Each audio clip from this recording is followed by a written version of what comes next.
প্রথম প্রত্যাবাসন চুক্তির ৩৩ বছরেও সমাধান হয়নি রোহিঙ্গা সংকটের। আন্তর্জাতিক সংস্থা ও পশ্চিমাদের দ্বিচারিতাকে দুষছেন বিশেষজ্ঞ। তাদের এই ডাবল স্ট্যান্ডার্ড বিশাল। তারা মিয়ানমারের সাথে ব্যবসা বাণিজ্য চালিয়ে যাচ্ছে ঠিকই, বড় আকারে স্যাংশন দেয়নি, ব্যক্তি কয়েকজনের স্যাংশন দিয়েছে।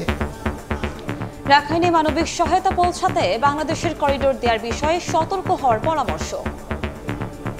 আমাদের নিরাপত্তা বাহিনী কি জড়িত থাকবে কিনা ওই জাতিসংঘ কর্মীদের নিরাপত্তা দেওয়ার ব্যাপারে, ওই নিরাপত্তা কে দিবে, সেই জায়গায় জটিলতা, সেই জায়গায় 10 বার চিন্তা করা দরকার।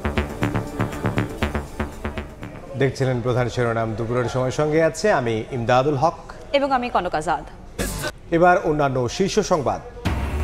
জুলাই আন্দোলনে থাকা ইরেশ জাকেরের বিরুদ্ধে মামলা সরকার করেনি, জানালেন সংস্কৃতি উপদেষ্টা। উদ্দেশ্য প্রণোদিত মামলাকারীদের চেহারা উন্মোচনের আহ্বান আইন উপদেষ্টার।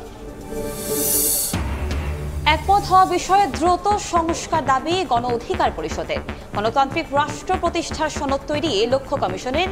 দেশ গঠনে সব দলমতের ঐক্য চায় জামায়াত। মধ্যরাতে শুরু হচ্ছে হজ যাত্রা। প্রথম ফ্লাইটে যাচ্ছেন 419 জন। আশকোনা ক্যাম্পে আসছেন মুসল্লিরা।